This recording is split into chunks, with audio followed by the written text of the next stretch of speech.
Hello, my name's Chloe. I'm 37 years old. I just experienced a profound loss and I wanted to share my experience with anyone who's willing to listen. It all started back when I was 16 years old. It was then that my mother was diagnosed with cancer. The doctors only caught her cancer when it was too aggressive for treatment. She suffered for 2 long years before finally succumbing to her illness. It was one of the worst moments of my life. My dad and I never fully recovered from that after. I was already 18, so I moved out pretty soon after Mom passed away to go to college. My dad and I barely spoke, but I did make sure to call him every once in a while. We both dealt with our grief in different ways, at least for the first year after Mom's passing away. However, as the years passed, my relationship with my dad began to start healing as well. I realized sometime in my last year of college that he was the only parent I had alive, and I shouldn't take my relationship for granted.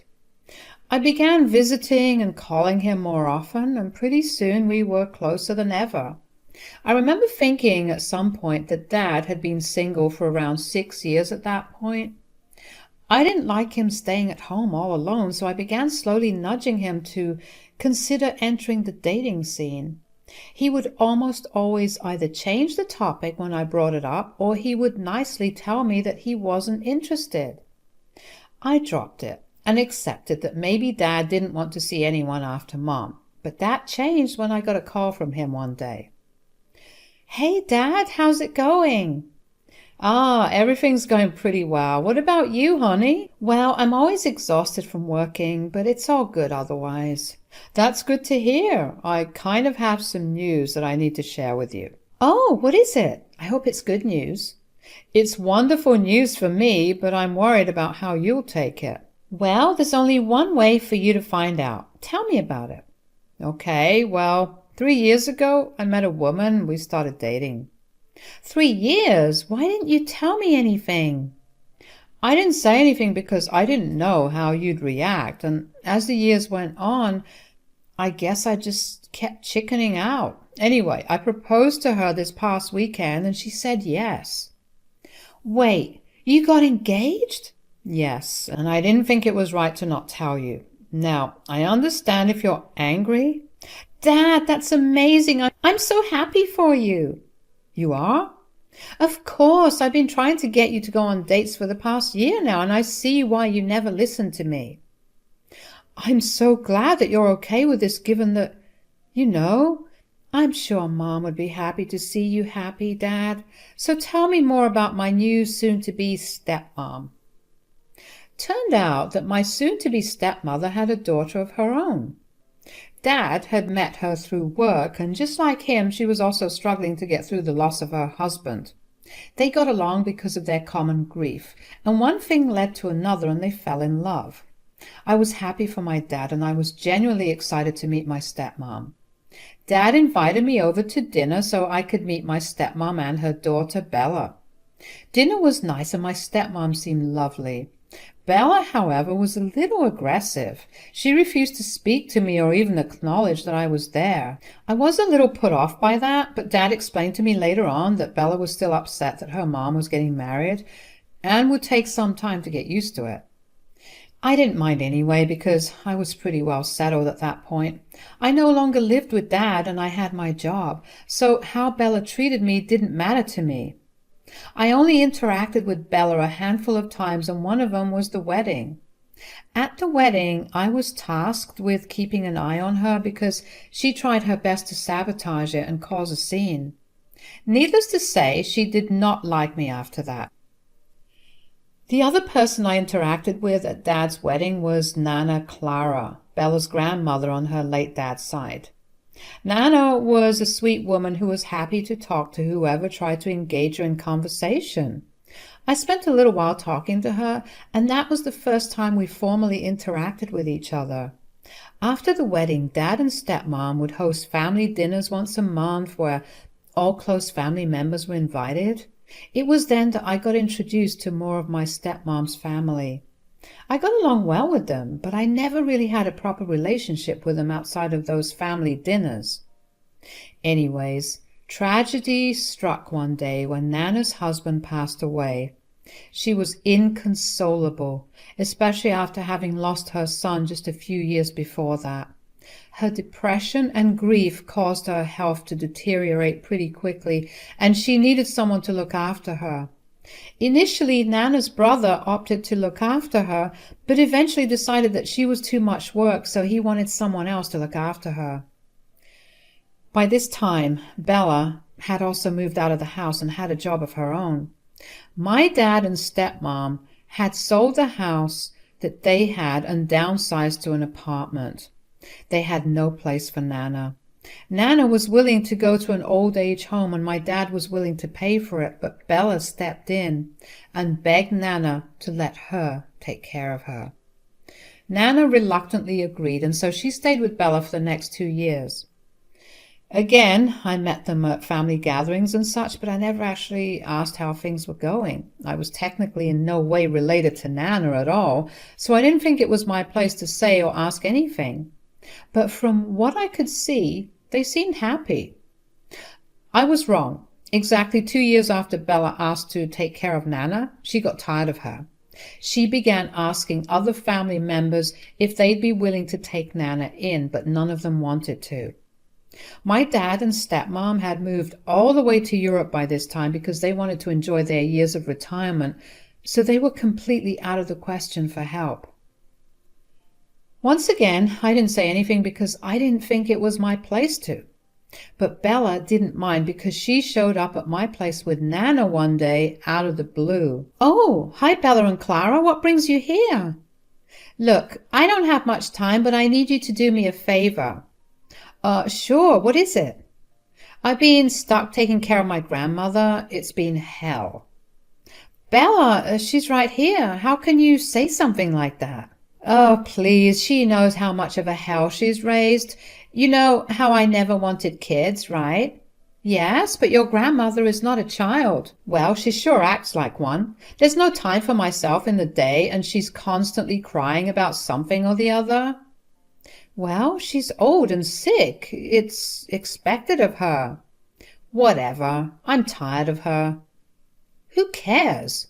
You took up the responsibility of taking care of her. If I remember correctly, you insisted on taking care of her." "Of course I did. Have you seen her wealth? I figured that if I took good care of her, she'd leave me her inheritance. She's refused to show me her will, so I didn't even know if I was on it. Taking care of her was the best way to ensure that I'd at least get something." "Bella, that's really disgusting. Do you not love her at all?" "I do, but there's only so much that I can love her. She's a pain in the neck, and I want nothing more to do with her." "So you took care of her for the past 2 years for nothing?" "Oh, no. I know she changed up her will again in those years. Since then, I've limited all her contacts with lawyers, so I know that she won't change it." "You're sick. I hope you know that." "I don't care. I'll be back to claim my inheritance when this crone's time is up." "Bella!" "Chloe, it's okay. Let her go. Could you just let me in for a few hours so I can arrange a place for me to stay?" "Absolutely not, Nana. You'll stay with me. You may not be my blood relation, but you're still family." "Thank you so much, Chloe." I was beyond upset at what Bella did. How could she be so disrespectful? Nana looked upset, but she tried her best to smile at me. I gently ushered her into my home. I lived in a pretty small apartment, and I didn't have much. I will admit that I was pretty worried about how I'd take care of the both of us, but I figured that things would just work themselves out. I gave Nana the spare room I had and helped her settle in, and for the next week or so Nana didn't say a word. I let her be because I felt like she would need her time processing what had just happened. Eventually, I did ask her what she was feeling. "Do you want to talk about what you're feeling, Nana?" "Yeah. I'm sorry I've been such a mess. Things have just been going downhill after my husband died. I couldn't cope with the loss, both physically and mentally. I've become a burden on everyone in my family. I don't know what to do with myself." "Hey, you're not a burden." You've been dealt the worst of cards and you're trying your best to cope, and that's okay. It may be okay to you, but you weren't the one abandoned by your family. I may not have been abandoned, but I can tell you that whoever abandoned you, whether it be Bella or anyone else before her, were the ones that were the problem. As your family, they should have taken care of you, or at the very least made arrangements to make sure you were taken care of. I guess I can see your point, but I'm still a burden to you now. Nana, you are not a burden. I'm glad that I'm able to take care of you. At least this way I know that you're in good hands. But you should be living your own life. I barely even got to know you. You were all grown up and out of the house when my daughter married your dad. You shouldn't be responsible for someone who's virtually a stranger. Well, I regret not getting to know you earlier, but now we have all the time in the world to get to know each other fully. And just because I'm taking care of you, it doesn't mean that I'm not living my life. All right, but if you need me to leave at any moment, do tell me, but give me some time beforehand so I can make my own arrangements.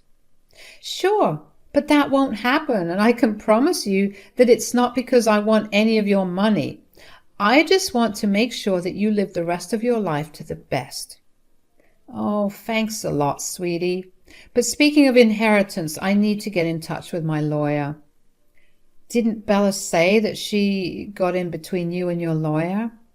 Yeah, well, she got in between only one of them. When you live long enough and have witnessed enough family fights around inheritance, you learn to work your way around it happening in your own family. Oh, wow. Okay. Is there any way for me to help you out? I will need you to run around a little and make some calls. I'll also need you to be okay with my lawyers coming over to your place so I can talk to them. Yes, of course. Anything you want. Just let me know a little in advance so I can work around my work schedules. Of course, sweetie. Thank you so much again. I was upset that people treated Nana so badly, that she considered herself to be a burden, so I worked hard after that to make sure that she stopped feeling that way. The last thing I wanted her to feel was that. Even on days that I was really tired and wanted nothing more than to just sleep, I stayed by her side and did everything she asked of me. There were numerous visits to the hospital, and her reports were showing progress. I was happy to see her feeling better. She looked happier too, and I was glad to see that. The first year with her was a time for her to heal and get back to who she was. This year, no one from her family called to ask if she was all right. I was upset, but Nana always told me not to think about it. The next year, since Nana was a lot better than before, I began taking Nana out of the house. Earlier, at best, I'd take her on a short drive and we'd come back home. I would take her to the park and some cafes, or even pet cafes. She loved dogs. She would light up every time we went out, and seeing her so happy made me feel good. Around the end of her second year with me, she asked me to contact her lawyers. Once every week since then, I was running around doing some paperwork or the other, and I had lawyers at my place. I never knew what was happening in their meetings, and I never asked once again because I didn't think it was my place to know.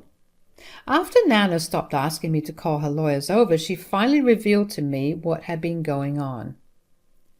Sweetie, I need to talk to you about something. Yes, Nana. So you know how I've been meeting up with my lawyers a lot recently? Yes, of course I do. I'm the one arranging the meetings. Yes, I've been rewriting my will.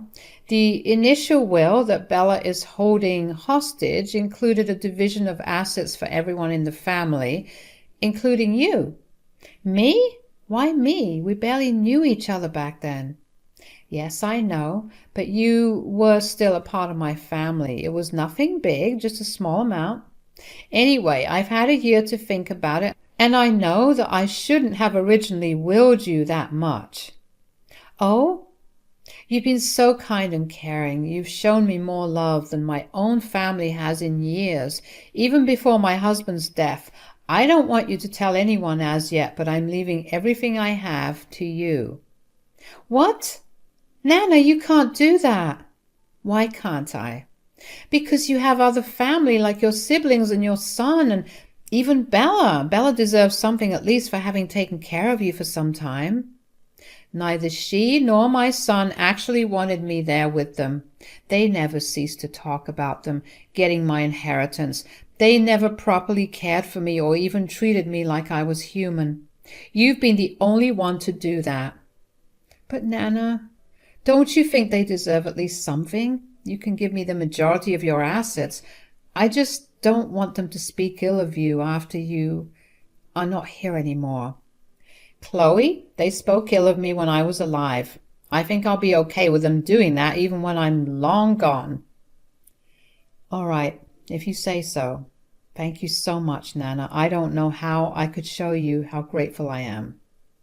I know how I want you to call Bella over sometime next week. I want to reveal my new will to her. Is this you taking revenge? Oh, yes, nothing will be sweeter than watching her face fall as she realizes what she did to herself. Remind me to never get on your bad side, but all right, I'll drop her a text. I was genuinely surprised that Nana wanted to leave me everything she owned. I had never wanted any of her wealth. I was just happy to have someone in the house with me, someone to talk to and someone who would listen to me. I will be honest and say that the inheritance would help me out a lot, but I didn't care about that. I texted Bella and told her that Nana wanted to meet her. It took her 2 weeks to respond and tell me that she'd be there the coming weekend. I was genuinely surprised that she even responded. I was kind of nervous about how Bella would react when Nana told her what became of her will. When Bella showed up that weekend, she walked into my home as if she owned it. She barely greeted either me or Nana. She sat herself on my couch and demanded a glass of water. I gave her a glass of water and I sat on the couch. The three of us were silent for a minute and I could feel the awkward tension just rising with every second. And finally Bella broke the silence. So I see the old hag is still not dead. That is absolutely no way to speak to your grandmother, Bella. Last time I checked, she was my grandmother. You don't get to tell me how to treat my own family. It's not about how you treat your own family. It's about how you treat another human being. Honestly, why did you even call me here? If you call me here to moral police me, I'm going to leave. No, wait. Nana had something to say to you. Hi, Bella. What do you want?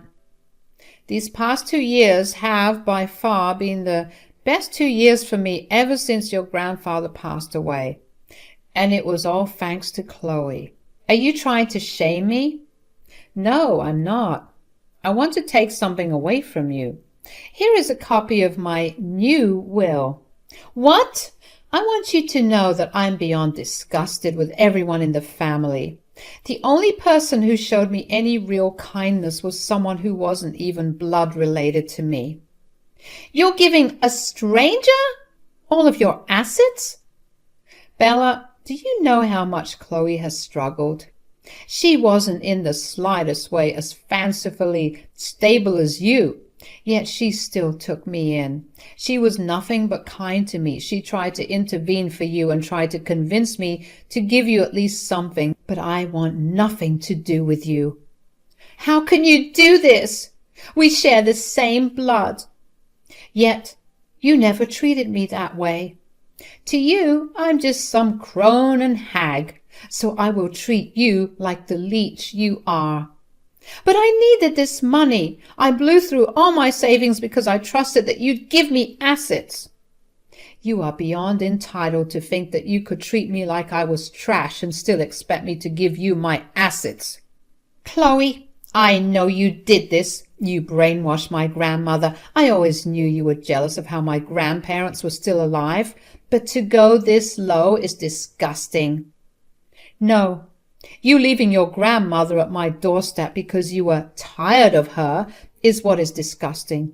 Even now you're not the least bit remorseful about what you did. You stole what was mine, you thief. I will take you to court. Oh, you can try. But I've outlined it pretty well that I have willfully given all my assets to Chloe. It's specific and detailed. Nothing you try will get you my assets. Now, I want you to get out of our lives for good." Bella obviously tried to create more of a scene, but neither Nana nor I paid any attention. Eventually, she yelled at us even more before leaving. I was prepared to call the police to escort her away, but I was glad that she voluntarily left.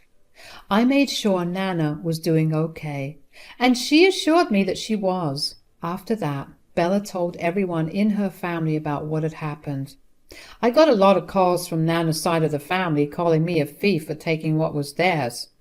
I didn't tell Nana much about it, but I have a feeling she knew. It was honestly disheartening to see all her family only care about what they could get from her after she was gone. They didn't even try to make up for their crappy behavior. I expected them to at least flock to my door and beg Nana to let them take care of her. I was grateful that didn't happen, but still, it was kind of crazy. I ignored all the calls and texts from unknown numbers who were obviously Nana's relatives. I instead spent all the time I could with Nana. Nana's health began to slowly get worse from what it actually was. About 2 months after our whole conversation with Bella, Nana had to get admitted to the hospital. She spent about 3 weeks there before she finally passed away. Even during her last days, no one came to visit her. I tried to reach out to them, but I got no replies. I guess they were so mad at Nana for not giving them inheritances that they decided to just not be there for her. I was heartbroken. I had gotten used to our little routines, and most importantly, I got used to finally having someone to listen to me. There were not many people there at Nana's funeral, and I guess that only made my grief worse. She was a wonderful person and deserved so many more loving people in her life. I'm just glad that I got to be there with her in her last hours, and that I was able to make her laugh even when she was struggling to stay alive. As soon as I received Nana's inheritance, the first thing I did was to go off the grid and move to a different state. I knew that Nana's relatives would try their hardest to come after me for the money, and I wanted to have zero contact with me. I've been using my inheritance to make donations to old age homes and charitable organizations that deal with elder abandonment. It feels like the only right way to honor Nana's life. It's been a few months since Nana passed away, and I'm still processing all the grief. But every day is beginning to get a little better.